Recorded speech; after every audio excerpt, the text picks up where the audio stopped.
पहलवान, इनके कोषाध्यक्ष भी प्रदीप पहलवान है। ये पहलवानों की ब्रांच है, इसीलिए खूब दंगल भी होता है, बढ़िया सा होना भी चाहिए। पहलवान हो दंगल ना हो तो भी तो अच्छी बात नहीं है ना।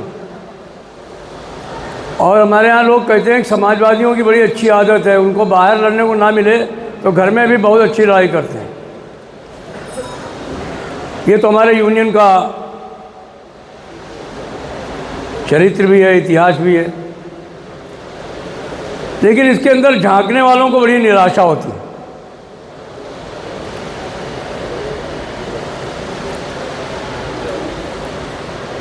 आजकल एक गाना सुना था हमने, दो जासूस करें महसूस कि दुनिया बड़ी ख़राब है।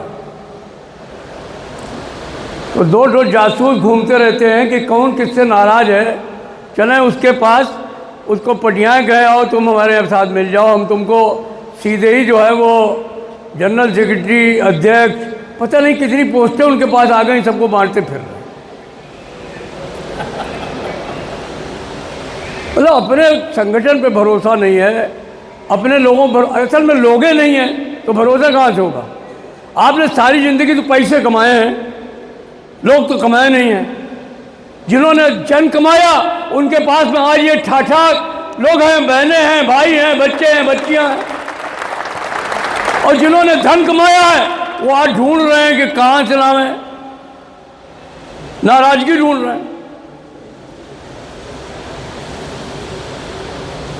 हमने उनसे कहा है ज़्यादा मेहनत मत करो, अगर तुम्हारे पास बस्ता वस्ता रखने के लिए, बूथ वूथ मैनेज करने के लिए लोग नहीं हैं, हमको बताइए, उसकी व्यवस्था हम कर देंगे। लेकिन खाम खाई अपना टाइम क्यों खराब करते हैं? तो ये तो हालत है लोग संगठनों की। एक संगठन की चर्चा भाई संजीव कर रहा था, मैं तो विनती करूंगा ना किया करो। बाकी मैं वाणी पे किसी के नियंत्रण कर नहीं सकता, क्योंकि हमारा ऑर्गेनाइजेशन तो स्वतंत्र प्रजातांत्रिक आत्मनिर्भर संगठन है। मैं अगर आपकी वाणी पर रोक लगा दूंगा तो फिर तो सब गड़बड़ी हो जाएगा। मैं उस नाते नहीं, मैं निजी तौर पे कुछ सलाह दे सकता हूं कि उन पर चर्चा ही ना करो।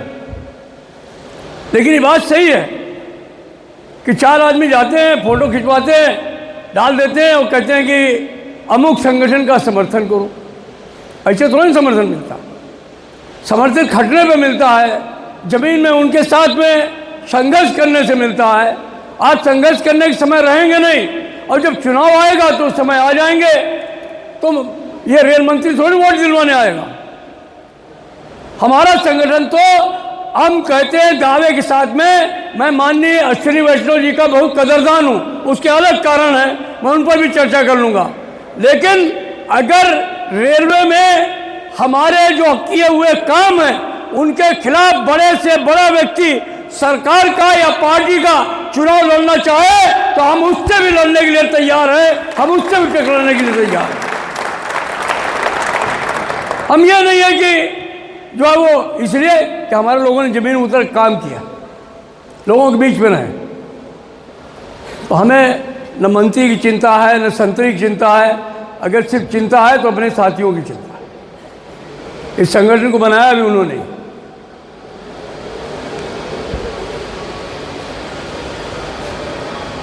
उनके पास मुद्दे नहीं है, कुछ काम किया हो तो मुद्दे हो। संगठन बनाया नहीं है। अभी वो बिटिया सुमन है हमारी, सुमन डागर, अभी आके आपके सामने बोल के गई, और ये सही बात है। मैं तो 4 साल पहले एक तरीके से फिनिश ही हो गया था, मुझे फिर से खड़ा किया तो हमारे इन्हीं लाखों बच्चे बच्चियों ने खड़ा किया जिनके प्यार की वजह से हम लोग आज यहाँ। सारे देश भर में जाता हूँ, इतना प्यार मिलता है उनसे, फिर सोचता हूँ कि अगर इनके लिए हम कुछ कर सकते हैं तो हम इनके बारे में सोचें। यही हमारा परिवार है। उनके पास कोई मुद्दा नहीं है तो वो ये ढूंढते रहते हैं कि किसकी कहाँ से फोटो मिल जाए, वो उनको डाल दे। ये देखिए, ये इनके पास में इतना सोना है, सोना ही सोना। एक डाल रहा है कि इसके पास 12 लग्जरी गाड़ी है। हमने कहा यार उसमें से एक ही दिलवा दो, जो फोटो डाल रहे हो उनमें से एक ही दिलवा दो, 12 तो छोड़ो। तो सारा झूठ प्रपंच, इसके अलावा कुछ है नहीं। जहाँ जाएंगे मुद्दे पे बात नहीं करेंगे, मुद्दा है ही नहीं उनके पास में। वहाँ आलोचना के दूसरे कारण हो जाएंगे कि ये है, वो है। तो ये ठीक नहीं है।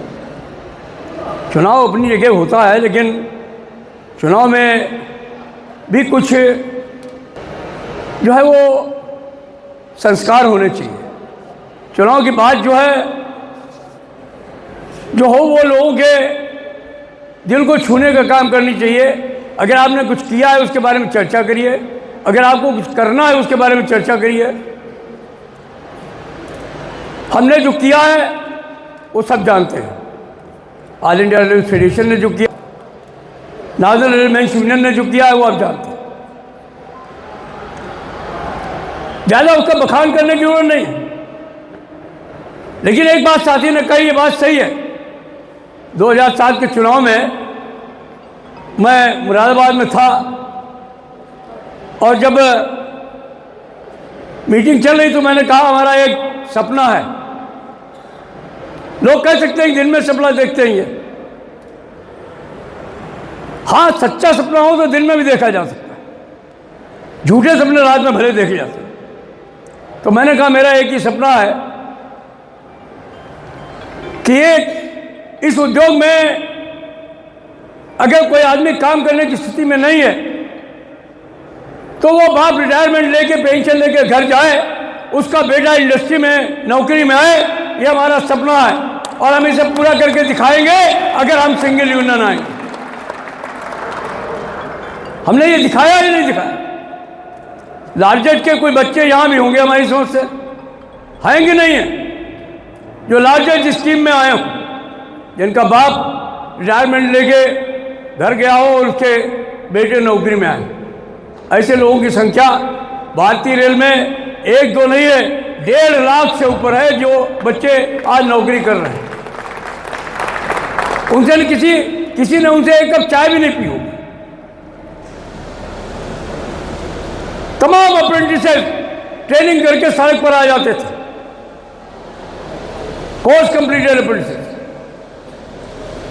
और फिर उनको कहा जाता था बस हमारी ड्यूटी खत्म। कितनी लड़ाई लड़ी हम लोगों ने, बोर्ड मान के नहीं दे रहा था। भगवान रामविलास पासवान जी की आत्मा को शांति दे, वो अपने किसी कार्यक्रम में लखनऊ पहुंच गए। बच्चों ने पूछा क्या करना चाहिए, हमने कहा कितने लोग इकट्ठा हो सकते हो? कहने अंकल कोशिश करेंगे 200 बच्चे तो इकट्ठा कर। हमने कहा तुम आना एयरपोर्ट। जब वो एयरपोर्ट आए तो उनकी संख्या 600 थी। 200 बोल के 600 आए। उनको हमको पहले मीटिंग करके समझाना पड़ा कि बेटा रामविलास पासवान मेरे साथी हैं, दोस्त हैं, वो तो अलग है, लेकिन वो मंत्री हैं भारत सरकार, इसलिए यहाँ कोई गड़बड़ नहीं होनी चाहिए, बिल्कुल डिसिप्लिन में रहना।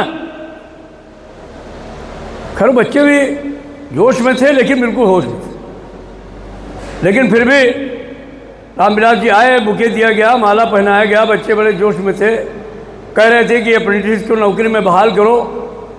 लेकिन जब वो बैठने लगे तो बच्चे हैं, उनकी कार के आगे लेट गए। रामविलास जी ने हमसे कहा कि क्या करें? हमने भाई इनको कोई आश्वासन दो। तो गाड़ी की बोनट पर खड़े होकर के मेरे को भी साथ में लेकर के कहा कि आप इनको शांत कराइए तो मैं अपनी बात कहूँ। तो मैंने उनको शांत कराया। उन्होंने कहा कि शिवगोपाल जी हमारे आज के नहीं, बहुत पुराने साथी हैं। मैंने इनके बुजुर्गों के, वाजपेयी जी के बड़े दोस्त थे, वो उन्हीं के एक तरीके से, वो भी समाजवादी थे, ये भी समाजवादी थे, तो उनके वो बहुत वो थे। तो कहने लगे मैंने उनके चरणों में बैठ करके जो है वो समाजवाद का ककरा पड़ा है।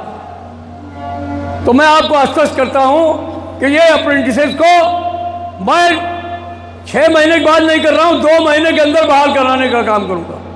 ये बात रामविलास जी ने बोली और उन्होंने 2 महीने में बहाली कराई। कराई भी, जो उन्होंने कहा वो किया। फिर रोक लग गई।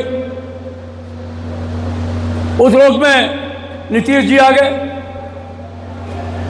नीतीश जी थोड़ा सा काफ़ी पढ़े लिखे हैं, लेकिन वो भी अच्छे दोस्त थे। लेकिन एक ही बात पूछते थे कि आखिर ये आप चाहते क्यों हैं?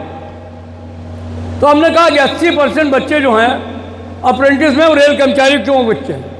अच्छा, तो रेल में रेल कर्मचारी बच्चे क्यों भर्ती होने चाहिए?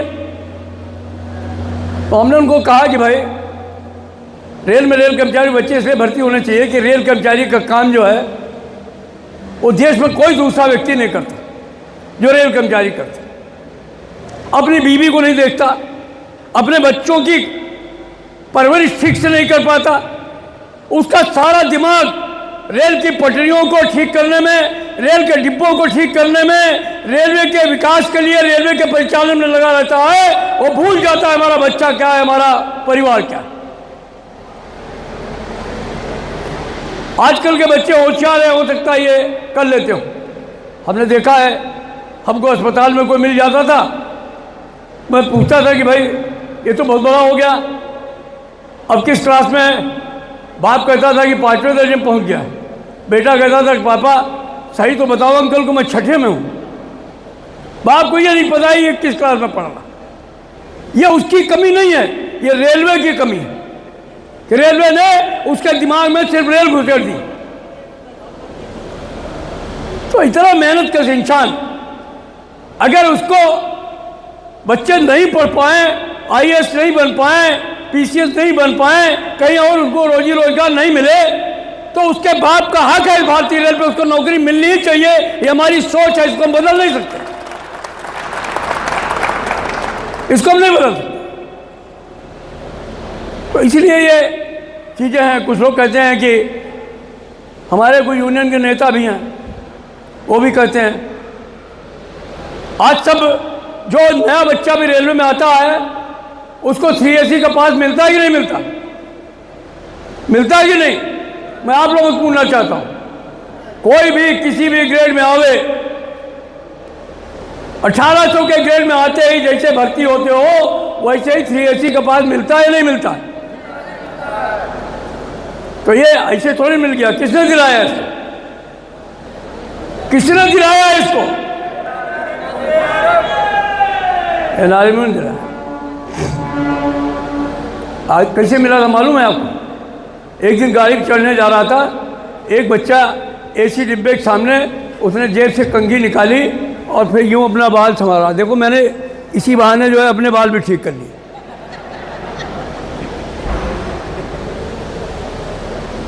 तो उसने कंघी निकाली और वहाँ खड़े होकर के कंघी कर रहा था। हमने कहा बेटा क्या कर रहे हो? कहले अंकल मैं सफाई वाला हूँ, सफाई करता हूँ डिब्बे की, लेकिन इनमें यात्रा तो कर नहीं सकता। तो बात मेरे दिल में लग गई। दीदी हमारी मंत्री थी, मैं क्या, मैंने कहा, कहने आज बहुत जो है वो तनाव में हो, क्या बात है? मैंने कहा एक बच्चा मिल गया था, उसने ऐसी बात कह दी कि मुझे लगा कि आपसे ज़रूर बात करनी चाहिए। कहने क्या? तो मैंने उनको एक किस्सा बता दिया, तो वो भी थोड़ा सा सोच में पड़ गई कि अच्छा ठीक है। बहरहाल चिट्ठी लिखी गई, सारी बातें हुई। चिट्ठी जब लिखी जा रही थी तो मेरे जनरल सेक्रेटरी साहब ने, जो कि मेरे बाप भी थे एक तरीके से, उन्होंने हमको खूब हड़काया और कहा कि तुम पागल हो क्या? हमने कहा चिट्ठी तो लिखो, और पागल हम नहीं होते तो हम यूनियन करते। पढ़े लिखे थे, डायरेक्ट जेई में भर्ती हुए थे, क्षमता थी, वहीं भी कहीं AD, senior D, deputy CI और आगे बढ़ सकता था। लेकिन अगर मैंने सोचा नहीं मुझे यूनियन करनी है तो पागलपन तो है ही है। और यूनियन में जितने लोग काम करते हैं 25% तो होते ही हैं, नहीं तो बाल बच्चे छोड़ करके कोई आदमी इस तरीके का काम करेगा? डिग्री का फर्क हो सकता है, जैसे मान लीजिए मैं 50 से ज़्यादा हो सकता हूँ, हमारा दूसरा साथी थोड़ा कम हो सकता है, लेकिन कुछ न कुछ सबका हिला रहता है। ये मैं जानता हूँ। सतवीर भाई सही कह रहा हूँ ना? ये तो मिलिट्री से आया है तो थोड़ा ज़्यादा भी हो सकता है। तो बहरहाल अल्टीमेटली दीदी ने सबको एक पास रिटायर सीट दे दिया। ये जो दूसरे लोग हैं इनको पता ही नहीं है। एक दिन मीटिंग हो रही थी तो वहाँ पर ये बात जो है वो एक हफ्ते के बाद में मेंबर स्टाफ ने जब वहाँ पर बताया तो उन्होंने कहा हाँ ऐसा भी हो रहा है। तब तक तुम्हारे लोग पटाखा फोड़ चुके थे, लड्डू बांट चुके थे, सबको पता चल गया था कि बच्चा किसका है। नहीं तो यहाँ प्रॉब्लम ये भी है कि बच्चा आपका होता है और ये कह देते हैं मैंने किया है। इनके अंदर दम नहीं बच्चा पैदा करने की, लेकिन दूसरे का बच्चा लेकर के कह देते हैं हमारा बच्चा है। कहते हैं कि नहीं कहते हैं? जो काम कराते हैं सिर्फ ये कराते हैं। मैं नाम नहीं लूंगा, लेकिन कहते हैं कि जो भी कराया हमें ने कराया। और ये भी है कभी कभी ऐसा भी करते हैं, पलटीवार भी हो जाते हैं। अभी जैसे यूपीएस के मामले में पलटी मारी इन्होंने, अंदर गए फोटो खिंचवाने में अपने अध्यक्ष को धक्का मार दिया, बीच में घुस गए। देखा होगा फोटो आपने। कभी ऐसा होता है कि कोई अपने अध्यक्ष को धक्का मार के बीच में घुस के फोटो खिंचवा ले? लेकिन वहां प्रधानमंत्री के करीब में फोटो खिंचवानी है, इसलिए बीच में घुस गए। बाहर निकले, अखबार वालों ने पूछा, कहा साहब ये इससे अच्छा तो कुछ हो ही नहीं सकता। बयान है, मैं नहीं कह रहा हूं, वहां रिकॉर्ड है। सुना आप लोगों ने? नहीं सुना है? सुना है ना? लेकिन उधर पार्टी ऑफिस से एक थप्पड़ पड़ा तो कहने लगे बस मंजूर नहीं है। तो ये पलटू मार लोगों के बारे में क्या कहा जाए? यह उनका चरित्र है, उनके साथ रहेगा। हम लोगों ने तो जिंदगी भर इन सब चीज़ों को देखा है। 60 की हड़ताल हो, 68 की हड़ताल हो, जब भी मजदूर रहा है, 74 की हड़ताल हो, हर हड़ताल में इनका क्या कर्तव्य रहा है। और फिर शकूर बस्ती ने तो इसको बहुत नज़दीक से देखा है, किस तरीके से लोगों के घरों पर छापे डलवाए गए, किस तरीके से बहन बेटियों को बेइज्जत कराया गया, किस बेशर्मी के साथ लॉयल इंक्रीमेंट और लॉयल कोटे में भर्ती ली गई। आज वही ये कहते हैं कि वो अलमबरदार हैं, वही मजदूरों के मसीहा हैं। तो ये रेल कर्मचारी से कुछ छिपा नहीं है। कौन क्या है उसका फैसला वो दे देगा 4-5 तारीख को। दे क्या देगा? अभी से दे दिया। लेकिन मुझे तकलीफ तब होती है जब जिनकी कोई औकात नहीं है, वो देश के स्टेट्समैन्स के ऊपर, देश के बड़े नेताओं के ऊपर, जिन्होंने कुर्बानियां दी, जिन्होंने तत्कालीन प्रधानमंत्रियों की, सरकारों की अत्याचारों को सहा है, जिनकी टांगें तोड़ी गई, जिनके सर फोड़े गए, जिनको जेल में भेजा गया, जिनको यात्रा दी गई, जिनको झूठे केसों में फंसाया गया, जो मजदूरों के लिए लड़े, उनको नेता कहते हैं आज के छुटभैये कि ये सीआईए का एजेंट था, जॉर्ज सीआईए का एजेंट था। शर्म आनी चाहिए उनको। आज जॉर्ज सीआईए का एजेंट था, कल जयप्रकाश जी सीआईए एजेंट हो जाएंगे, परसों कोई और हो जाएगा, कोई नहीं मिलेगा तो शिव गोपाल निश्चय हो जाएंगे। क्या सोचते हैं? एक व्यक्ति अभी तक, कल तक आपका सिरमौर बना हुआ था, इस्तीफा अभी तक नहीं भेजा है। भाषण तो दूसरे के मंच पे जाके कर रहा है। वो स्वर्गीय वाजपेयी जी, टीएन वाजपेयी जी के बारे में बोल रहा है। कह रहा है कि टीएन वाजपेयी जी की मूर्ति लखनऊ शहर में अटल बिहारी वाजपेयी जी ने अनावृत की। उनका संबंध जोड़ते हुए यूपीएस की चर्चा कर रहा है, एनपीएस की चर्चा कर रहा है। कितनी घटिया प्रवृत्ति के लोग। आज जिस टीएन वाजपेयी की देश में रेल कर्मचारियों के बीच में उस गहराई से जुड़ाव कि जिस आदमी ने तकनीकी कर्मचारियों के भविष्य को बदलने का काम किया, जहां उनका कोई ब्लू कॉलर का सुनने वाला नहीं था। अंग्रेज कहते थे कि इन तकनीकी कर्मचारियों की तनख्वाह अलग होगी और व्हाइट कॉलर की तनख्वाह अलग होगी। उस लड़ाई को टीएन वाजपेयी ने लड़ने का काम किया और ये फैसला कराने का काम किया कि man of craft will be equal to man of letter. यह फैसला करा करके आपके झोली में डालने का काम किया। आज नहीं कर सकते। 2% से शुरुआत हुई थी, 2% से टेक्नीशियन की प्रमोशन की। आज 26% एमसीएम है, 26%। आने वाले कल में आप देखिएगा, कार्डर स्ट्रक्चरिंग आने दीजिए, ये 26% तो बढ़ेगा ही बढ़ेगा, लेकिन ये 4200 से 4600 पर भी जाने का काम करेगा। ये मैं आपसे कहना चाहता हूं।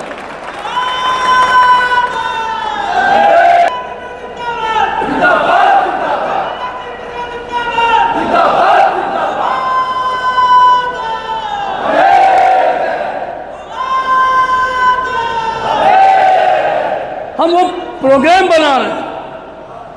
हमारे दिमाग में हमारे नए बच्चे और बच्ची, वही हमारे यूनियन के कर्णधार आने वाले कल के।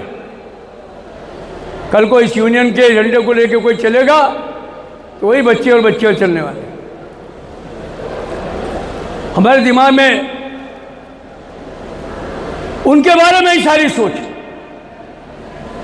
जो भी हमारी भविष्य की कार्य योजना है वो सारी उनके लिए ही है।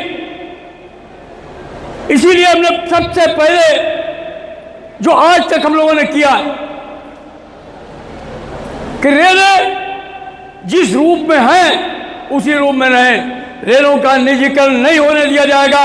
कोई भी कारण हो जाए, रेलें निजी हाथों में नहीं जाने देंगे। यह हमारा फैसला है। इस पर हम लोग कायम रहने का काम करें। ऐसा नहीं सरकारों ने प्रयास नहीं किया। कांग्रेस पार्टी के शासन था, मोहन सिंह अहलुवालिया हमारा योजना आयोग का उपाध्यक्ष था। चिट्ठी लिख दिया खुराना साहब को, चेयरमैन रेलवे बोर्ड थे, कि सारी दुनिया की रेलें निजी हाथ में जा सकती हैं, तो फिर भारतीय रेल में ऐसे क्या खुरसाद, क्या कहते हैं उसको, सुरखाब। मेरे से भी कभी कभी गलती हो जाती है। वैसे मैं उर्दू तो पाकिस्तान के लोगों से भी अच्छी बोल लेता हूँ। सुरखाब उन्होंने लिखा, उन्हें अंग्रेजी में लिखा था, मैं हिंदी में बता रहा हूँ आपको। उसने लिखा हमारे चेयरमैन रेलवे बोर्ड को कि सारी दुनिया की रेलें निजी हाथ में चली गई हैं, ये भारतीय रेल में ऐसा क्या सुरखाब के पर लगे हुए हैं कि आप जो है वो इसको निजी हाथों में नहीं भेज सकते। खुराना साहब ने चिट्ठी दीदी को दे दी। दीदी ने बुलाया, हमको पढ़ाया, कहा दादा देखो क्या चिट्ठी में लिखा है। हमने पढ़ा, हमको भी गुस्सा आया।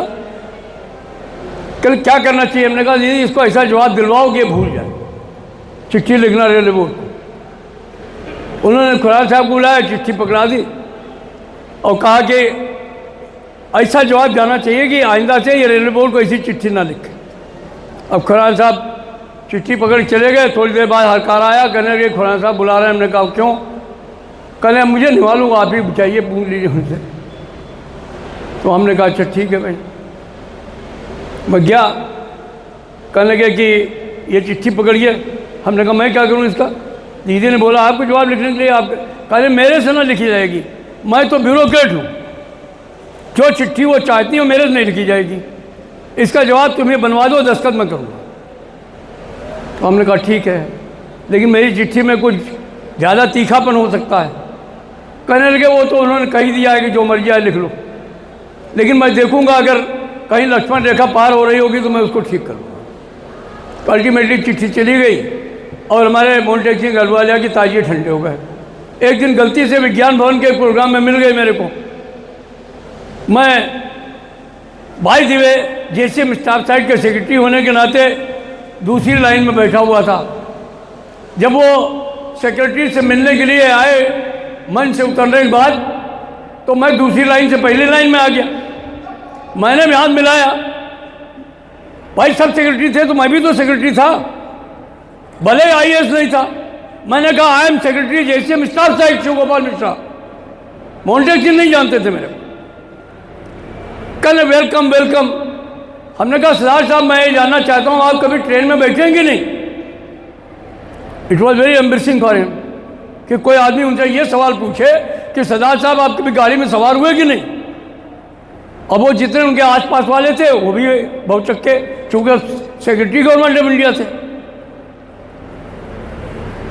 हमारे कैप्टन भी बड़े सख्ते में कि यार ये शिव गोपाल ने क्या सवाल पूछ दिया।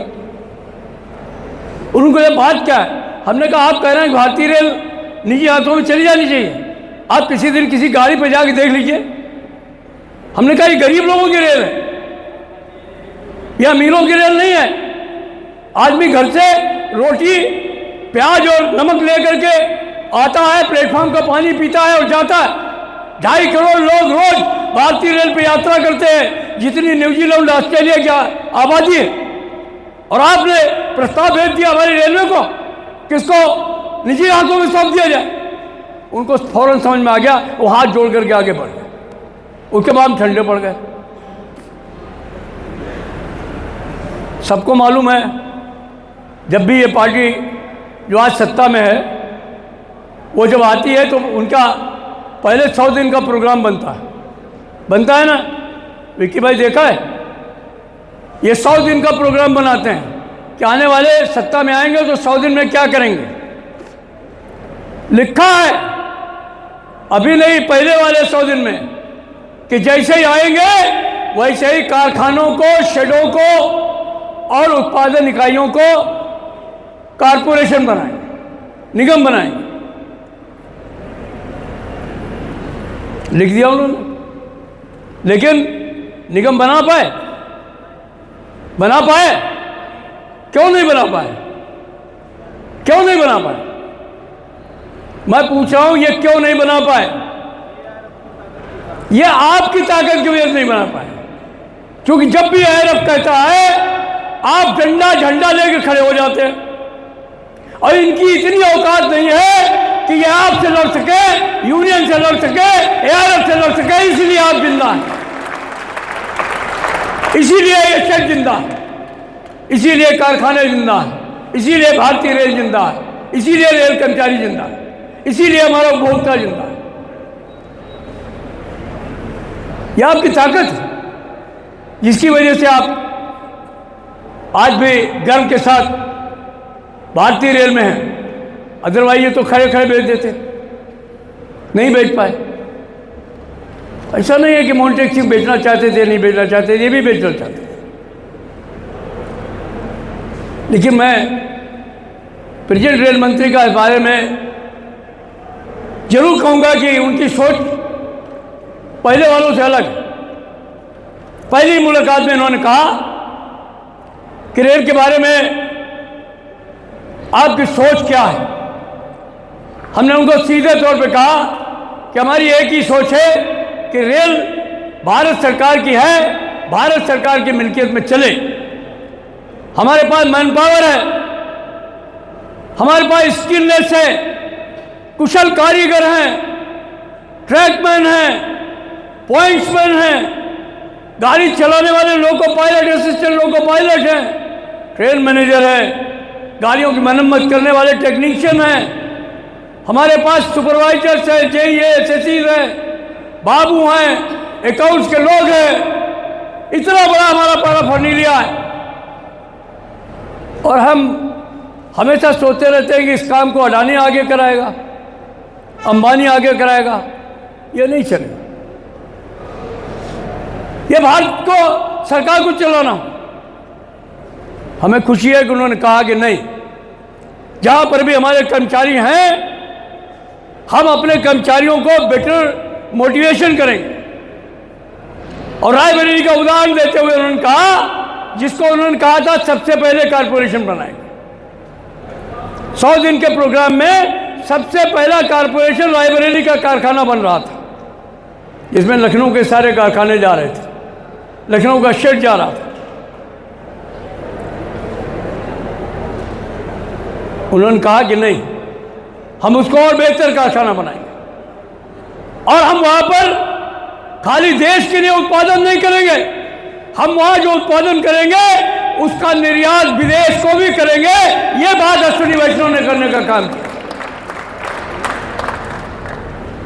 तो हम किसी की झूठी तारीफ नहीं करते, और जो बात उन्होंने हमसे कही वही बात उन्होंने डीआरएम कॉन्फ्रेंस में भी कही, वही बात उन्होंने पीएचओडी कॉन्फ्रेंस में भी कही, वही बात उन्होंने यूनियन के स्तर पर भी कही। तो यह भी नहीं कि हमारे सामने कुछ कहने और पीछे कुछ कहे। तो ठीक है, हमने कहा कि जो आदमी रेलवे के हित के बारे में सोचेगा, रेल कर्मचारी भी उसका साथ देगा।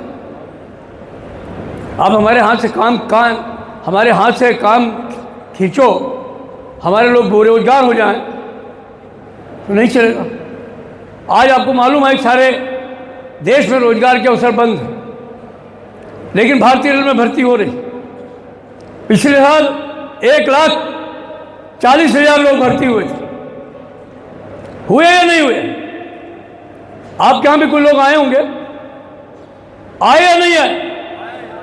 अच्छा, आप लोग बोलते नहीं तो हमको लगता है कि हम झूठ बोल रहे हैं। बचपन में बुआ ने, माँ ने, ताई ने, नानी ने, मौसी ने कोई कथाएं वथाएं सुनाई कि नहीं? मैं तो कथाएं नहीं सुना रहा हूं, हकीकत बता रहा हूं। तो कम से कम हाँ या ना तो कर दिया करो। अच्छा, एक बात बताओ, आप लोग भूख तो नहीं लगी? भाई लोग, आप लोग भूखे तो नहीं हो? अरे भैया, आप कर रहे हो। ये हमारी जो बिटिया लोग हैं, ये बहन लोग हैं, इन्होंने हाथ नहीं उठाया, ऐसे ऐसे भूख नहीं लगी, हमको लगता है आप लोग भूखे हो। हैं? देखो, कुछ ने कह भी दिया हाँ।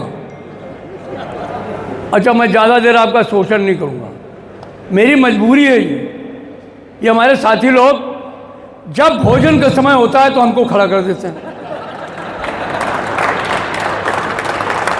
हमेशा इनका यही काम, भोजन के समय भाषण के लिए खड़ा करते हैं, और भाषण और भोजन का कोई सामंजस्य होता नहीं। भूखे भजन न होए गोपाला, ये लो कंठी, ये लो माला। तो मैं ज़्यादा शोषण आपका नहीं करूँगा। मैं चंद बातें आपको इम्पॉर्टेंट बता देता हूँ जो मेरे सोच में है, जिनको लेकर के हम लोग काम कर रहे हैं। हमारी यूनियन काम कर रही है, हमारा फेडरेशन काम कर रहा है। वो क्या है? देखिए, चुनाव तो आएंगे जाएंगे। 2007 में आपने मन बना लिया, सिंगल यूनियन बना दी। जो संभव था, जो असंभव था कहना चाहिए, वो काम हम लोगों ने करवा के दे दिया। जैसे बच्चे की भर्ती असंभव काम था, संभव हो गया। हर आदमी को ठंडी गाड़ी में यात्रा का आनंद मिलेगा, यह असंभव था, लेकिन संभव हो गया। उसका फायदा यह हुआ कि कम से कम तमाम लोग जो हैं वो कम से कम उनके घर में जो गर्दन झुकी रहती थी घर पहुंचते ही, वैसे वो तो बाद में भी झुकी रहेगी और झुकी रहनी चाहिए। जो लोग घर में जाके गर्दन झुका के जिंदा रहते हैं वो लोग बड़े सुखी इंसान होते हैं, और जो घर में टेढ़े होते हैं, सर ऊपर करके जिंदा रहने की कोशिश करते हैं, उनकी क्या हालत होती है वो उनसे पूछिए, मैं तो नहीं बताऊंगा। तो सुख से जीना चाहिए तो भोंदू बन जाओ, बाहर नहीं, घर में। बाहर तो जो करते हो करते रहो, लेकिन घर में पहुंचते सुख से चाहो जीवनो तो भोंदू बन जाओ, तो ठीक रहेगा मामला। तो ये परिस्थिति की बात मैं इसलिए कर रहा हूं कि जब CSE का पास मिला और बच्चे खासतौर पर नए शादियां नहीं, जब वैष्णो देवी गए, जब अजमेर शरीफ गए, जब बालाजी तिरुपति गए, वहाँ से फ़ोन करते थे तो मैं घबरा जाता था। मैं सोचता था कि कहीं ऐसा तो नहीं है रिजर्वेशन ना मिला हो इसलिए फ़ोन कर रहा हूँ, लेकिन वो कहते थे नहीं, नादिर साहब आया हूँ, हजूर साहब को मत्था टेका है, आपके लिए दुआएं मांगी हैं, आपकी वजह से आज परिवार के साथ में हमको ये तीर्थ करने का मौका मिला। बहुत अच्छा लगता। तो आगे भी कुछ इरादे ऐसे ही हैं। हमारे तमाम ट्रैकमैन साथी हैं, बहुत पढ़े लिखे, मैं उनको विश्वास दिलाना चाहता हूँ। हालांकि मैंने जीडीसी 25% का 50% करा दिया, लेकिन मैं जानता हूँ ये काफ़ी नहीं है। तमाम एलडीसी की पोस्टें ट्रैकमैन जिन पर जा सकते वो डायरेक्ट रिक्रूटमेंट कोटे में भेज दी जाती। हमने रेल मंत्रालय से बात की थी, वो मान भी गए थे, लेकिन रेलवे बोर्ड के आपसी झगड़े में लटक गई। मैं उनको विश्वास दिलाता हूं कि आने वाले समय में LDC open all India railway federation कराएगा, इस बात का मैं आपसे वायदा करता हूं।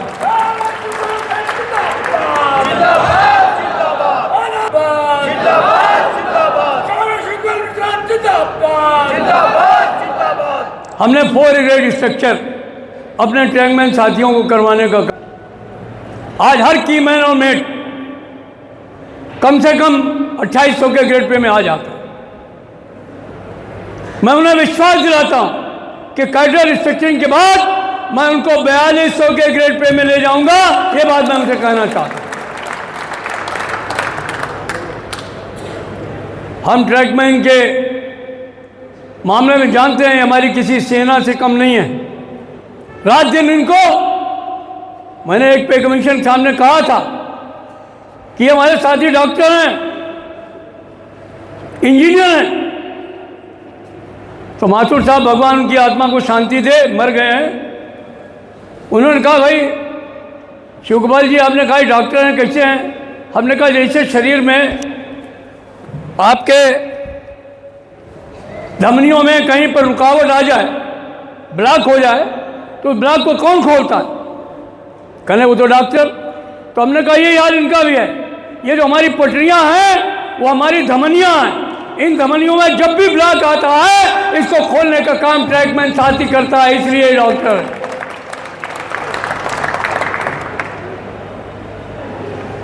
तो इसलिए दे डिजर्व। उनके लिए दिन नहीं रात नहीं हर समय उनको यूटिलाइज किया जाता है। 12 घंटे की ड्यूटी लेते हैं, 8 घंटे के ऑर्डर हैं, 4 घंटे का आर्टिफिशियल ब्रेक दिखाया जाता है। कौन नहीं जानता ये सारी कहानियों को? किसी के बच्चे पढ़ नहीं पाए तो उसको यह कहा जाएगा कि ये ट्रैकमैन साथी रनओवर हो गया, मर गया।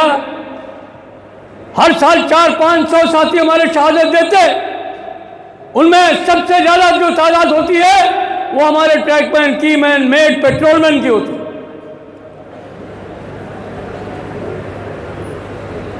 हमने देखा है वो दिन जब एक साथ साहिबाबाद में हमारे जेई सहित 8 साथी शहीद हुए, और उसी दिन हमारे फरीदाबाद और पलवल के बीच भी हमारे 9 साथी शहीद हो गए, जिनमें एक जेई भी था।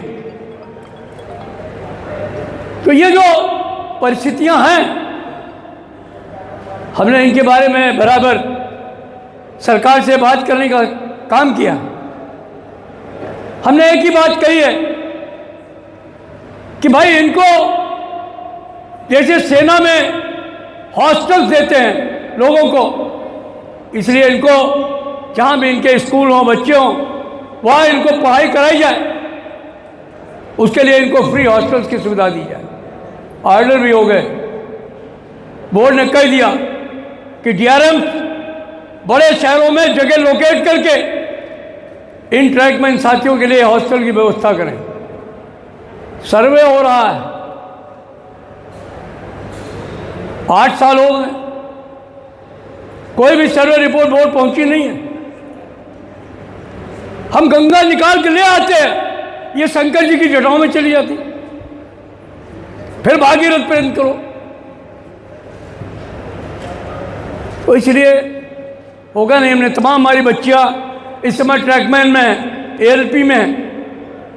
हमने कहा है कि इनको वन टाइम ऑप्शन दे करके जहां ये जाना चाहती है वहां इनको भेजने का काम करो। आदेश भी करवा दिए, लेकिन इम्प्लीमेंटेशन नहीं है।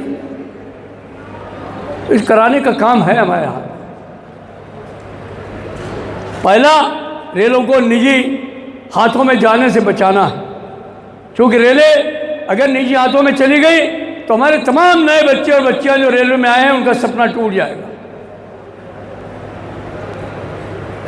वो एक सपना लेकर के रेलवे में आए, इतने पढ़े लिखे बच्चे हैं, BTech हैं, MTech हैं, डिप्लोमा है,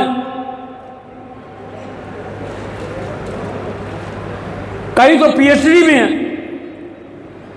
उनको प्रोफेसर बनना था, उनको इंजीनियर बनना था, लेकिन देश में रोजगार की कोई नीति नहीं है, इसलिए मजबूरी में उनको गिट्टी तोड़नी पड़ रही है, लोहे से लड़ना पड़ रहा है, कमोड साफ करना पड़ रहा है। ये उनकी गलती नहीं है, ये सरकार की गलती। तो इसलिए हमारी रेलें जो है निजी हाथों में नहीं जानी चाहिए। और निजी हाथों में रेलों को जाने से अगर कोई बचा सकता है तो ये मात्र ऑल इंडिया रेलवे फेडरेशन और नॉर्दर्न रेलवे मेंस यूनियन ही बचा सकती है, कोई दूसरा नहीं बचा सकता। ये हमारा ट्रैक रिकॉर्ड, इसलिए हम इसको बचा सकते हैं। LDC ओपन लाना होगा, इसको कोई रोक नहीं सकता। जो तय किया उसको लागू कराएं। 1800 के ग्रेड पे में 15-15 साल से लोग काम कर रहे हैं, हमारे साथ तय कर लिया कि 30% लोगों को 1900 में प्रमोशन दे देंगे, लेकिन लागू नहीं किया है, ऑर्डर नहीं निकाले। हम आपको विश्वास दिलाते हैं कि इस चुनाव में जीतने के बाद सबसे पहले 30% लोगों को 1900 में ले जाने का काम, करवाने का काम ऑल इंडिया रेलवे फेडरेशन करे। ऑल इंडिया रेलवे फेडरेशन जिंदाबाद, शिवपाल मिश्रा जिंदाबाद, शिवपाल मिश्रा जिंदाबाद, जिंदाबाद।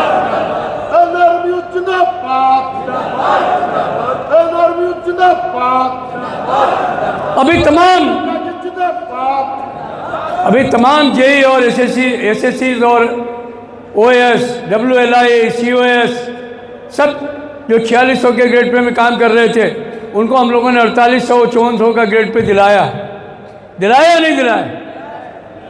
अभी कुछ कैडर बाकी भी हैं। जो कैडर बाकी हैं, IT कैडर है, CLI है, CHI है, स्टेनोग्राफर हैं, जो बकाया कैडर हैं, हम उनको भी 4800, 5400 का ग्रेड पे दिलाएंगे। हम इस बात का आपसे वादा करते हैं। और जिनको मिल गया है उनको 48 से 5400 के बीच में 4 साल तक वेट करना पड़ेगा। ये आदेश है। हम आपको विश्वास दिलाते हैं कि हम आपको 48 से 5400 2 साल में पहुंचाएंगे। 4 साल आपको इंतजार नहीं करना पड़ेगा, ये भी मैं आपको कहना चाहता हूं। हर कैडर, चाहे इलेक्ट्रिक का हो, मैकेनिकल का हो, सिविल इंजीनियरिंग का हो, अकाउंट का हो, मिनिस्ट्रियल का हो, ऑपरेशन का हो, किसी भी कैडर में जहां भी आप काम करते हो, हम प्रयास करेंगे कि आने वाले जो हमारा कैडर रिस्ट्रक्चरिंग है उसके अंदर आपको एक ग्रेड बढ़ करके आगे बढ़ने का मौका मिले। ये भी व्यवस्था हम लोगों ने कराने की सोची है और मुझे पूरी आशा है कि इसमें हमको कुछ न कुछ सफलता जरूर मिलेगी। ये मैं आपसे कहना चाहता हूँ। हमारे तमाम साथी हैं जो कि रिस्क और हैजर्ड्स में काम करते हैं, सिग्नल के साथी हैं, TRD के साथी हैं। अभी इसी शेड के अंदर एक यंग बच्चा पानी में करंट आ गया और वो शहीद हो गया। मैं शहीद इसलिए कह रहा हूँ कि अपने पीयूष गोयल जी को कहा उस समय जब वो मंत्री थे कि मिलिट्री में एक जवान शहीद होता है उसको दर्जनों सैल्यूट मिलते हैं, तिरंगे में लपेट करके उसका शव भेजा जाता है। हमारे रेलवे के साथी भी फौज की तरह ही काम करते हैं, 24/7 काम करते हैं, हर मौसम में काम करते हैं, माइनस में काम करते हैं, 50 डिग्री टेम्परेचर पर भी काम करते हैं। हमारे साथी शहीद होते हैं, कोई उनको देखने भी नहीं जाता। बोर्ड ने आदेश इशू कर दिया कि जो नज़दीक में वरिष्ठतम अधिकारी है वहाँ जाएगा, लेकिन वो ऑर्डर इम्प्लीमेंट नहीं हो रहा।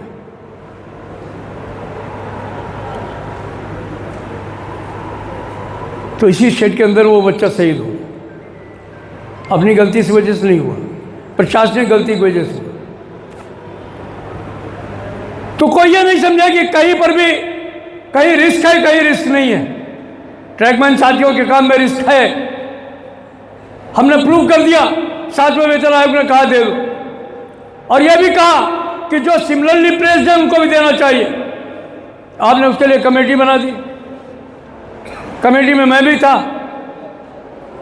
वहाँ यूनानिमस तरीके से फैसला हो गया कि जो भी सिग्नल के लोग हैं, टीआरडी के लोग हैं, पावर के लोग हैं, मैकेनिकल के लोग हैं, सिविल इंजीनियरिंग के आर्टिजन्स हैं, चाहे जिस कैडर में काम करने वाले लोग हैं, जहाँ भी रिस्क और हायर ड्यूटी इन्वॉल्व है वहाँ उनको सबको रिस्क और हायर ड्यूटी अलाउंस दिया जाए।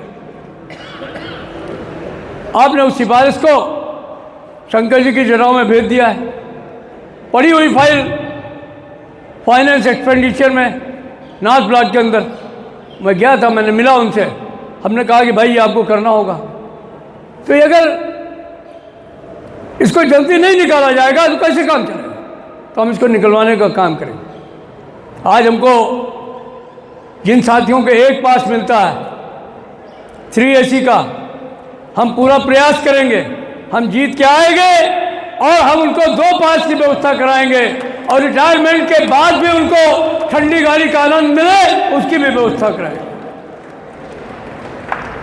हमारे बूढ़े माँ बाप हमारे साथ रहते हैं, लेकिन क्या विडंबना है, हमें अपनी माँ को तीर्थ यात्रा कराने के लिए अपने बाप के मरने का इंतजार करना पड़ा। ऐसा है या नहीं? कितनी घटिया बात है। हमने रेल मंत्रालय से कहा है कि अपने बाप के जिंदा रहते हमारे पास पर हमारे बूढ़े माँ बाप को जहां हम जाएं, तीर्थ यात्रा कराएं या जहां भी जाएं, वहां ले जाने की व्यवस्था होनी चाहिए और इसको करवाने का काम ऑल इंडिया रेलवे फेडरेशन करा करके देने का काम करें। जहां हम चिकित्सा लेते हैं उस चिकित्सालय में भी हमारे बूढ़े माँ बाप की चिकित्सा होनी चाहिए। हमने आदेश करा दिए थे ममता जी से, लेकिन इन लोगों ने उन आदेशों को बदलने का काम किया। उसको एक बार फिर वापस कराना पड़ेगा। ममता जी से हमने आदेश कराए थे कि रेल में जो भी कर्मचारी आएगा उसके सर पर एक छत होनी चाहिए, सरकारी नहीं, उसकी अपनी। रेल के पास इतनी ज़मीन है, आप दीजिए, उसको व्यवस्था होनी चाहिए आवास की। आज प्रधानमंत्री आवास योजना है, तो हमारे रेल कर्मचारी आवास योजना क्यों नहीं होनी चाहिए? हमारे आवासों की हालत इतनी खराब है कि जानवर भी नहीं वहां बांधे जा सकते। अभी मैंने माननीय अश्विनी वैष्णव जी जो हमारे प्रेजेंट मंत्री हैं उनसे चर्चा की है। उन्होंने कहा ये जंजाल से निपट जाइए, बैठिए, आइए, विचार करेंगे, कोशिश करेंगे कि हमारे कर्मचारियों को भी हम नए टावर्स बना करके देने का काम करें और ऐसी व्यवस्था करें कि रिटायरमेंट के समय वो आवास उनके नाम हो जाए, उन्हीं के पास रहे, ऐसी कुछ व्यवस्था होनी चाहिए। अब जब ये सब बातें मैं करता हूँ तो लोग कहते हैं ये तो सपना दिखा रहा है, लेकिन मैं करूँ क्या? मैं जो सपने दिखाता हूँ पूरे हो जाते हैं, इसमें मेरा कोई योगदान नहीं है। पूरा करने में मेरा कोई योगदान नहीं।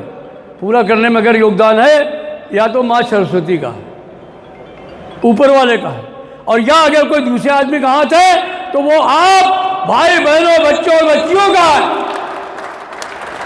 जो इतनी निष्ठा के साथ, सच्चाई के साथ इतना प्यार करते हैं। आप खड़े हो जाते हैं हमारे साथ लामबंद होकर के, इसलिए होने का नाम। बहुत सारे चीज़ें हैं हम लोगों ने संकल्प पत्र में आपको दिए हैं। मैंने आपको कहा था कि मैं आपका शोषण नहीं करूंगा, लेकिन ना करते करते हुए भी शोषण हुआ जा रहा है। देखिए, बहुत सारे लोग आएंगे, भरमाएंगे भी, उनके पास मुद्दे नहीं हैं, एक ही मुद्दा लेके आएंगे कि देखिए शिवगोपाल मिश्रा क्या करते हैं, इनके पास 12 लग्जरी गाड़ियाँ हैं, इनके पास सोने का मुकुट है। कुछ ये भी कहेंगे क्योंकि बाद में देखिए महिलाएं क्यों नहीं इकट्ठा होती हैं। एक तो ये हमारी बेटी ने कहा, जो सुमनने वाला इशू है, जब तक आप महिलाओं को या बच्चों को, बच्चियों को एक परिवार की तरह डील नहीं करेंगे, तब तक कोई नहीं आपके साथ जुड़ सकता। आज इतनी बड़ी संख्या में यहाँ महिलाएं हैं तो इसलिए हैं कि वो जानती है कि नारिमू में हम महफूज हैं। इनको वहाँ भी चटकारे लगाने में मज़ा आता है। पर पाजी, हम लोग तो एक उसूल के लिए, मिशन के लिए यूनियन करते हैं। मुझे तो हमें तो गर्व है इस बात पर कि प्रवीणा जी ने नार्दर्न रेलवेमेंस यूनियन में आने के बाद खाली नार्दर्न रेलवेमेंस यूनियन का ही नाम रोशन नहीं किया, इन्होंने पूरे देश में ऑल इंडिया रेलवेमेंस फेडरेशन की महिलाओं को इतना संगठित किया कि पूरे देश में आज ऑल इंडिया रेलवेमेंस फेडरेशन के साथ जो कामकाजी महिलाएं हैं रेलवे में, 80% ऑल इंडिया रेलवेमेंस फेडरेशन के झंडे के साथ जोड़ी इन्होंने। इसके लिए मैं उनका बहुत शुक्रिया अदा करता हूँ। इसीलिए उनका देश में भी और विदेश में भी नाम है। अभी ये भाई चंदन है हमारा अग्निवाणी का, इससे चर्चा कर रही थी गाड़ी में, तो मैंने बताया, हमने कहा कि इन्होंने पूछा कि जब आप वहाँ जाती हैं कैसे बात करती हैं, क्या होता है, तो उन्होंने कहा कि मैंने वहाँ जाने के बाद मैं हिंदी को भी लैंग्वेज बनवा दिया। ये बात सही है। सिंगापुर तक, कांग्रेस तक हिंदी में कोई ट्रांसलेटर नहीं होता था, लेकिन इन्होंने जनरल सेक्रेटरी को मजबूर किया कि भाई हमें अपनी भाषा में बात करने का अधिकार है, हम तो अपनी भाषा में बात करेंगे। अल्टीमेटली उसको भी दिमाग में आया कि भाई इतना बड़ा देश है, इतनी बड़ी यूनियनें हैं, तो क्यों नहीं करें। और अब की बार में जब हमारा अधिवेशन हुआ, 46वां अधिवेशन मराकेश में, तो हमें इस बात पर गर्व है कि खाली हिंदुस्तान ही नहीं, Pakistan, Bangladesh, Nepal, Mauritius, Fiji, Suriname, तमाम कंट्रीज के लोगों ने आकर के हिंदी में भाषण देने का काम किया। यहाँ तक कि एक फ्रांस में रहता है कोई इंडियन है, उसने आकर के, फ्रांस वाले ने भी हिंदी में बात करने का काम किया। तो इन लोगों के अंदर कुछ है, लेकिन कुछ को जो है वो महिलाओं में सिर्फ महिला नज़र आती है, इनके अंदर क्या है वो उन्होंने कभी परखा नहीं। और इनके पास ये भी है कि अगर कोई आदमी इनको तिरछी नजर देख ले तो फिर इनके पास में, जहाँ वाणी है वहाँ इनके पास में बड़ी मजबूत चप्पल भी है, तो वो चप्पल भी इस्तेमाल कर सकती हूँ। सब काम है। तो ये मैं आपसे कहना चाहता हूँ कि देखिए, आज का जो 4, 5 और 6 तारीख को जो चुनाव हैं वो युवाओं के चुनाव, 8 लाख लोग हैं इस समय, जो कि जिनको मैं पूरे तौर पर युवा मानता हूँ। इस साल 52,000 पोस्टें अभी तक निकल चुकी हैं, 80,000 और निकलने वाली हैं। अभी एक आध महीने में 80,000 पोस्टें 1800 के ग्रेड पे में और निकलने वाली हैं। बता दीजिए लोग फार्म भरने के लिए तैयार हैं। फिर भी 1-1.5 लाख पोस्ट खाली रहेंगे। तो ये रेल के भविष्य का चुनाव, ये रेल कर्मचारी के भविष्य का चुनाव, रेलों के बचाने का भी चुनाव, अपनी वर्किंग कंडीशन को सुधारने का चुनाव, अपने कार्य दिशाओं को सुधारने के साथ काम के घंटे 8 किए जाने का चुनाव, अपनी आवासीय सुविधाओं को सुधारने का चुनाव, आपके तमाम समस्याओं के साथ साथ आने वाले समय में आपको नया वेतन आयोग मिले, उसका भी एक चुनाव। आपको नया वेतन आयोग चाहिए या नहीं चाहिए? वेतन में बढ़ोतरी चाहिए या नहीं चाहिए? भत्ते आगे बढ़ाने के विचार है कि नहीं है? है। तो अगर ये सारी चीजें आपके दिमाग में हैं तो फिर क्या करेंगे? अगर ये सब आपको चाहिए तो क्या करेंगे? मतदान करेंगे। और मतदान करेंगे तो किसको करेंगे? किसको करेंगे? झंडे पर बोल लगाएंगे, नॉर्दर्न वुमेन्स यूनियन को लाएंगे, अकेली यूनियन लाएंगे। ये संकल्प आपके मन में होना चाहिए, है या नहीं है? हम नहीं मानते। अगर आपके मन में संकल्प होता तो आप हाथ मुट्ठी बंद करके कहते हाँ ये मेरा उद्देश्य है। आप है या नहीं है? अभी भी 2-1 लोग हैं जिन्होंने हाथ नहीं उठाया है। मैं उनके घर पे फिजियोथेरेपिस्ट भेज दूंगा। वैसे तो मैं मानता नहीं हूँ, हाथ में तकलीफ होगी तभी नहीं उठा होगा। नॉर्दर्न वुमेन्स यूनियन जिंदाबाद, नॉर्दर्न वुमेन्स यूनियन जिंदाबाद, ऑल इंडिया रूरल फेडरेशन जिंदाबाद। बहुत विपरीत परिस्थितियों में हम लोग काम कर रहे हैं। इतनी विपरीत परिस्थितियों में जब कुछ ले करके आते हैं और लोग उसमें बहुत किंतु परंतु करते हैं तो बहुत तकलीफ होती है। हम किसी राजनीतिक पार्टी की कोख से नहीं जन्मे। हमारी यूनियन आप लोगों ने बनाई है, आप लोगों के चंदे पे चलती है। हम किसी पॉलिटिकल पार्टी से चंदा मांगने नहीं जाते। जैसे लोगों को पॉलिटिकल फंड से पैसा मिलता है, हम लोगों को चाहिए भी नहीं, लेते भी नहीं। लेकिन राजनीतिक उद्देश्यों से आप किसी चीज़ की आलोचना करते हैं तो तकलीफ होती है। साल भर संघर्ष किया हम लोगों ने, आप लोगों ने भी किया। 1 करोड़ लोगों को आपने, द्रौपदी मुर्मू जी को, राष्ट्रपति को आपने प्रतिवेदन भेजे, ऑनलाइन ऑफलाइन। आपने पूरे देश में भूचाल मचा करके रखा साल भर। और जनवरी में 4 दिन कड़कड़ाती ठंड में आपने जंतर मंतर पे भूख हड़ताल की। ये दूसरे किसी साथी ने करी? आपने किसी और को करते देखा अपने अलावा? गाल बजाने के लिए आ जाते हैं, कहते हैं कि ये नहीं तो वो नहीं।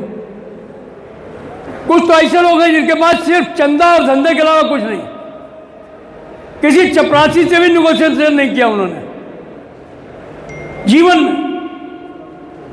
वो कहते हैं हमें चाहिए हूँ बहू। हमने उनसे पूछा अबे पहले हूँ तो ले आ, तब में बहू आएगी।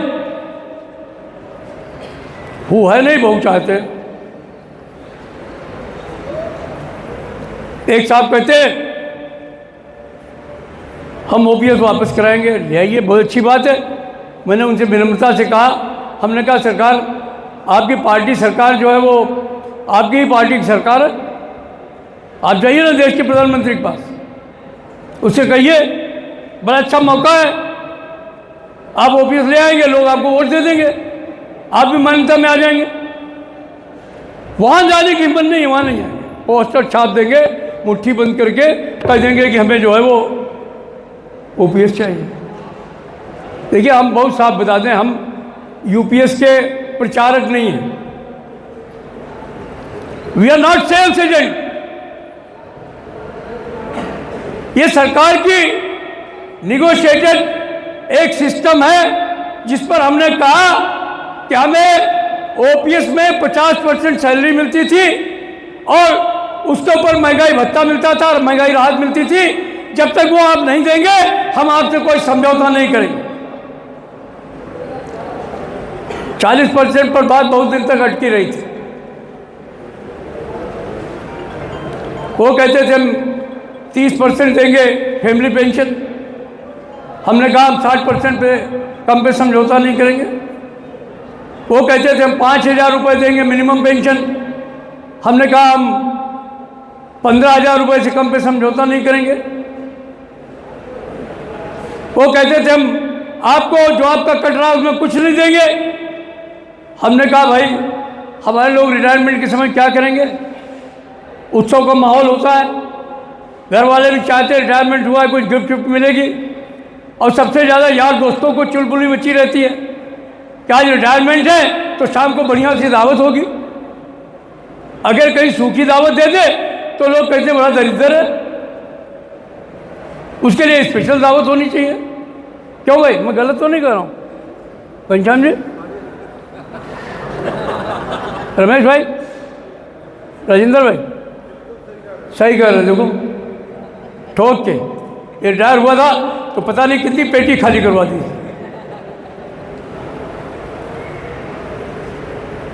तो मैंने कहा कि कुछ तो आप सोचिए, घर खाली आ जाएगा तो ये सब इंतजाम कहाँ से करेगा। अल्टीमेटली 6 महीने की तनख्वाह दे दी उन्होंने। तो मैं अपने साथियों को विश्वास दिलाता हूँ, चौबे जी ने एक ही बात सिखाई थी कि जो मिला है उसको जेब में रखो और जो नहीं मिला है उसके लिए लड़ते रहो। तो हमने हाथ ही तो निकाल दिया है। आधी तनख्वाह भी मिल गई है पेंशन के रूप में, 60% आपको जो है वो फैमिली पेंशन मिल गई है, 10,000 रुपये और 5,000 मिला करके डीए का 15,000 रुपये आपको मिनिमम पेंशन भी मिल गई है। और आने वाले समय में जो ये 6 महीना है, मैं दावे के साथ कहता हूँ इसको बढ़वा करके 30 महीने तक ले जाएंगे, ये हम आपसे कह देना चाहते हैं। और यहीं पे नहीं रुकने वाले हैं। 10% ये और 10% सरकारी, ये मिला करके इसके ऊपर जो भी लाभांश आएगा वो हमारे कर्मचारी के ही खाते में जाएगा। ये भी फैसला उन्होंने उनसे कराने का काम किया। अगर गारंटीड पेंशन देने के लिए कार्पस में कोई भी कमी आ जाए तो आपसे कोई पैसा नहीं लिया जाएगा, उसकी भरपाई भारत सरकार अपने बजट से करे।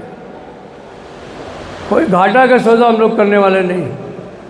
हम कर्मचारी के हित को थोड़ी ना बेचेंगे। हमारे लिए जो है वो आप ही हैं। हम आपके हितों के खिलाफ क्यों काम करें? ये कुछ लोग हैं दिग्भ्रमित हैं, उनको मालूम नहीं है। और ये भी गुंजाइश रखी है, 2 तरीके की बात है।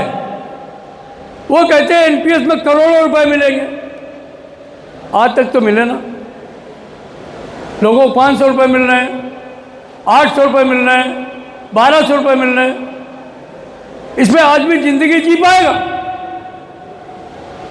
आज जो मिल रहा है उसमें कोई आदमी अपनी जिंदगी जी पाएगा? तो अगर आज जिसको 1500 मिल रहा है, अगर उसको हमने 15,000 दिलवा दिए तो हमने किसी की जेब काट ली क्या?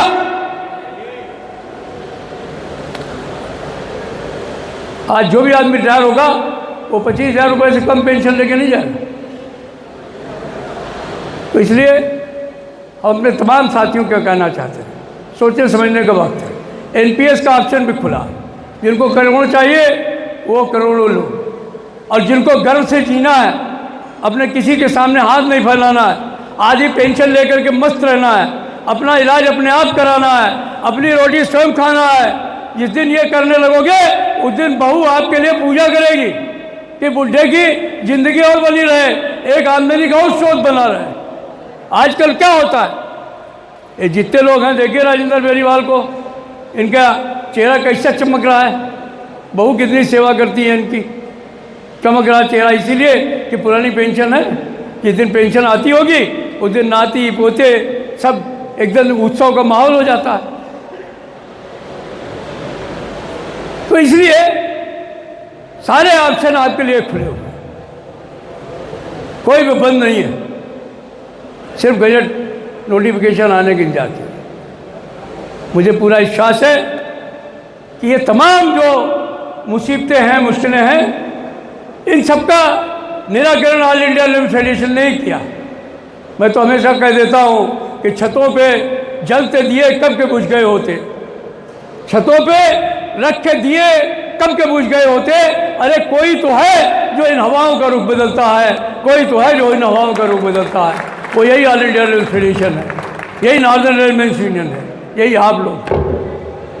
और एक बात कहता हुआ अपनी वाणी को विराम दूंगा, वो ये है कि जो आपकी लीडरशिप आपके सामने बैठी हुई है, कि इनकी हिम्मत को सराहो, इनके हमराह बनो, इनकी हिम्मत को सराहो, इनके हमराह बनो। इन्होंने एक शम्मा जलाई है हवाओं के खिलाफ, इन्होंने एक शम्मा जलाई है हवाओं के खिलाफ। शम्मा बुझ जाए तो जल सकती है, कश्ती तूफान से निकल सकती है। खामोश न हो, इरादा न बदल, खामोश न हो, इरादा न बदल। किस्मत तो किसी वक्त बदल सकती है, किस्मत तो किसी वक्त बदल सकती है। इसलिए निराश होने की कोई आवश्यकता नहीं।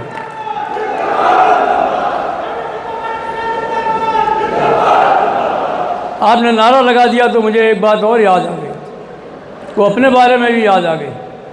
बहुत सारे लोग मुझे प्यार करते हैं, शुभकामनाएं देते हैं कि और जिंदा रहे। कुछ लोग ये भी सोचते रहते हैं कि मरता क्यों नहीं है। तो जो लोग ये सोचते हैं उनके बारे में मैं दो लाइनें आपको जरूर सुनाऊं। वो ये है कि चमन को सींचने में पत्तियां कुछ झड़ गई होंगी, चमन को सींचने में पत्तियां कुछ झड़ गई होंगी, यही इल्जाम मुझ पर लग रहा है बेवफाई का। चमन को सींचने में पत्तियां कुछ झड़ गई होंगी, यही इल्जाम मुझ पर लग रहा है बेवफाई का। मगर जिन्होंने रौंद डाला हर कली को अपने पैरों से, वही दावा करे हैं इस चमन की रहनुमाई क्या, वही दावा करें इस चमन की रहनुमाई का। फैसला आप पर है, इनकलाब जिंदाबाद। और अगर आपको अच्छा लगा तो एक बार और आपको मैं कहना चाहूँगा कि आप इसको प्लीज़ सब्सक्राइब और शेयर करते रहें, ताकि हमारा भी मनोबल और सपोर्ट बना रहे।